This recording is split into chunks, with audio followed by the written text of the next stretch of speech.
সব ভালো হোক, জীবনের সব সুখ সব ভালো যেন তোমাকে ঘিরে থাকে আর্য। আমার শুধু একটাই চাওয়া, আজ থেকে তোমার নতুন করে পথ চলা শুরু। সেই চলার পথ যেন তোমার শুভ হোক, মঙ্গল হোক, তাই না বাবা? মা বলো। মা কি হয়েছে, কিছু বলবে? বলো না, কি হয়েছে? কি হয়েছে তোমার? হ্যাঁ, মুখটা এরকম শুকনো লাগাচ্ছে কেন? আরে কি হয়েছে বলো না, শরীর খারাপ নাকি? না মা, আমার শরীর ঠিক আছে, কিন্তু মা একটা কথা ছিল। বেশ তো, বলো কি হয়েছে? মা মা আমি জানি তুমি যা করছো আমার ভালোর জন্যই করছো, কিন্তু আমার ভালো করতে গিয়ে একজন সুস্থ স্বাভাবিক মেয়ের জীবনে কোনো সমস্যা তৈরি হচ্ছে না তো? এভাবে কেন বলছো আর্য? মা মা আমার বারবার মনে হয় যে আমার সাথে কোনো সুস্থ স্বাভাবিক মেয়েকে জড়িয়ে তার সাথে কোনো ইনজাস্টিস করা হচ্ছে না তো? তাকে কোনো সমস্যায় কোনো কষ্টে ফেলা হচ্ছে না তো? না আর্য, একেবারেই নয়। তুমি এ কথা বলতে পারো না। আমি জানি না তুমি নিজেকে কতটা স্বাভাবিক মনে করো, কিন্তু আমি মনে করি যে তুমি অনেক স্বাভাবিক মানুষের থেকে অনেক বেশি অ্যাক্টিভ আর ট্যালেন্টেড, আর মানুষ হিসেবেও তোমার তুলনা হয় না আর্য। তাই যে মেয়ে তোমার লাইফ পার্টনার হিসেবে আসতে চলেছে তোমার জীবনে, সে অতি সৌভাগ্যবতী। হ্যাঁ আর্য, একটা কথা বলো দেখি, তোমার মতো লাইফ পার্টনার কজন পায়? মা মা তুমি আমাকে ভালোবাসো বলে এই কথাটা বলছো? একদমই তা নয়। একটা কথা বলি তোমাকে আর্য, তুমি তোমার গুণগুলোকে বেশি প্রাধান্য দাও, নিজের খুঁতগুলোকে নয়। আর সত্যি কথা বলতে গেলে আমার কাছে তুমি একেবারে নিখুঁত। তবুও যদি তোমার এই মেয়েটিকে নিয়ে কোনো দ্বিধা বা সংশয় থাকে, তাহলে একটা কথা তোমাকে বলি, ওরাই তো ম্যারেজ প্রপোজালটা এনেছে আমাদের কাছে তোমার জন্য, ওরাই তোমাকে জামাই হিসেবে পেতে চেয়েছে। অ্যাপ্রোচ তো ওনারা আগে আমাদের করেছেন। তবু মা সবসময় কেমন যেন একটা ভয় হয়। হয়? নিজের মায়ের উপর ভরসা করতে শেখো আর্য। তোমার মা নিশ্চয়ই তোমার লাইফ পার্টনার হিসেবে যাকে তাকে এই বাড়িতে নিয়ে আসবে না। আই এম শিওর আর্য, যে তোমার লাইফ পার্টনার হয়ে আসতে চলেছে তোমার জীবনে, সে তোমার জীবনে সব ভয় সব অন্ধকার দূর করে দিয়ে আলো নিয়ে আসবে।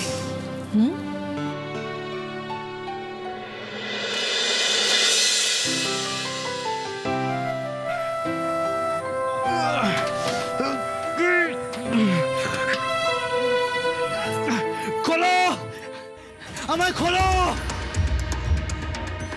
তোমরা কিন্তু আমায় কেউ চেনো না, আমি কিন্তু সব পড়াকে দেখা নেবো, আগুন জ্বালিয়ে দেবো, আমি সব পড়াকে পথে বসিয়ে দেবো। খোলো খোলো। রাগ করো না ফটিকদা, গ্রামের সকলের ভালোর জন্য আমাদের শহরে যেতেই হবে। চারু, আমাকে ডিঙিয়ে কিন্তু তুই দুধ বেচতে পারবি না, পারবি না দুধ বেচতে। রাধা মাধব সহায় থাকলে সব হবে। বলাই কাকা, আমরা ওখান থেকে খবর দিলে তুমি ফটিকদাকে খুলে দিও। ও তাহলে এই সুযোগেই না কলকাতাটা দেখা হয়ে যাবে। আয় বোন। হ্যাঁ হ্যাঁ চল হ্যাঁ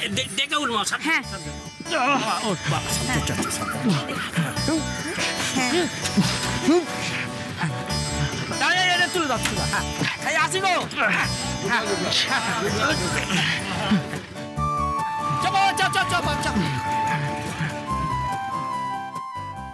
সব পড়াকে দেখা নেবো, আমি সব পড়াকে দেখা নেবো।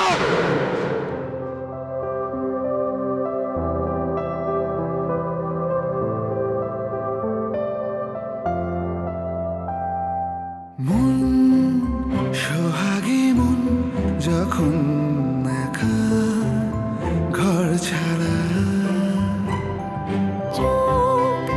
সাক্ষী হোক ঠিকানা পা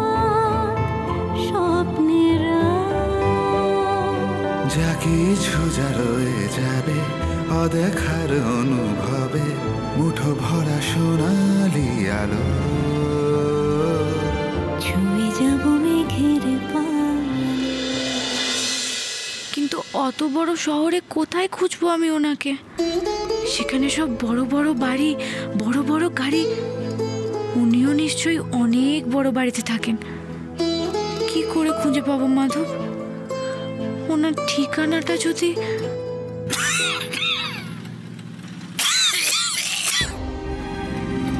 কি হয়েছে নিমাইকা? জল খাবে? হ্যাঁ, ন্যাকামো, এই কেশর রোগীটাকে যে কেন নিয়ে এলো কে জানে। খ্যাক খ্যাক করে কানে পোকা বের করে দিচ্ছে। গাড়ি থামাতে বলবো? না রে মা, না, বুড়ো হচ্ছি তো একটু ওরকম হয়, বুঝলি? ও চিন্তা করিস না। তুমি তাহলে একটু জল খাও না নিমাইকা। দাঁড়াও দাঁড়াও, আস্তে আস্তে আস্তে আস্তে। এই ন্যাকামের তো ন্যাকামের শেষ নেই। জল খাবি, কষ্ট হচ্ছে, যত সব।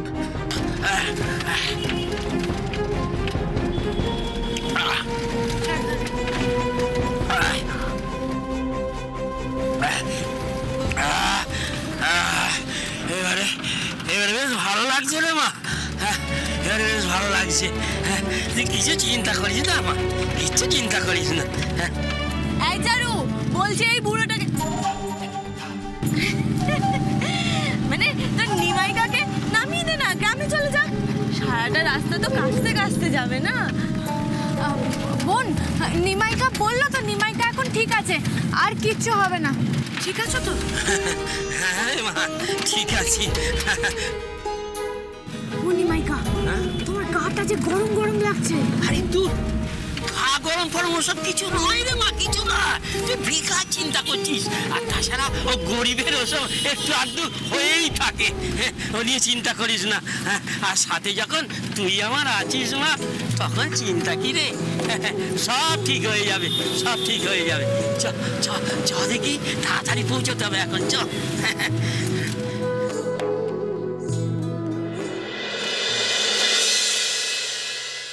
হাতে দে, হাতে দে, দেখো দেখো দেখো। না, সব ঠিক আছে। তুমি তো মিলিয়ে দেখেছো একবার, মিলিয়ে নিয়েছো না? এই অংশ, হ্যাঁ দাদা ভাই। এই রান্নাগুলো কোথায় হচ্ছে রে? বাইরে তো স্পেশাল মিষ্টির জন্য স্পেশাল ব্যবস্থা করা হয়েছে। ওরে বাবা, ওটাই তো আজকের বিশেষ আকর্ষণ।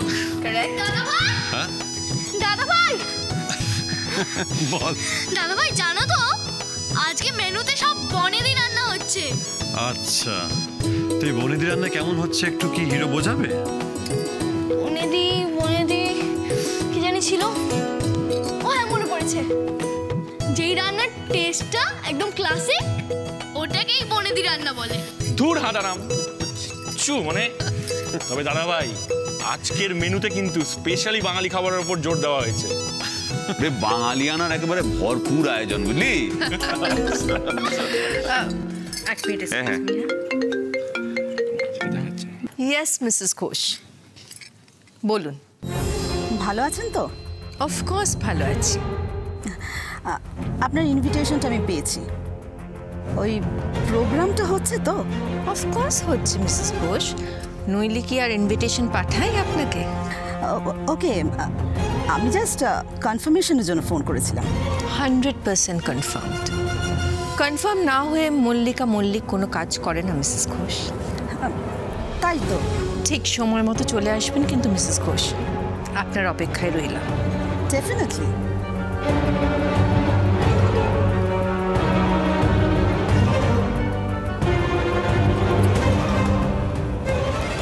এই দিনটার অপেক্ষায় তো আমি ছিলাম মিসেস ঘোষ।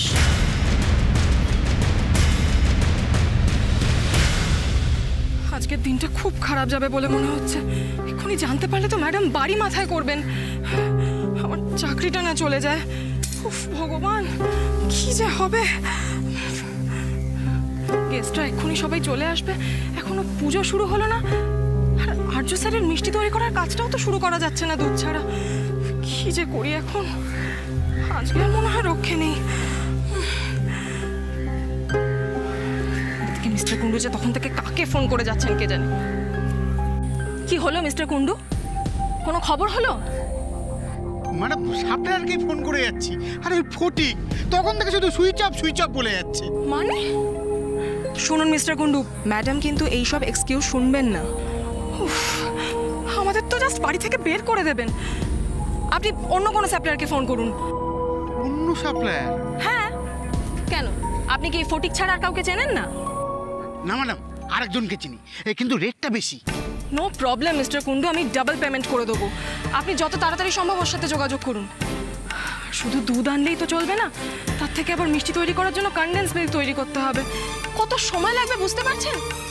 ফাস্ট করুন মিস্টার কুন্ডু, ফাস্ট। আর কি হলো আমাকে জানান। আসছি। Okay madam.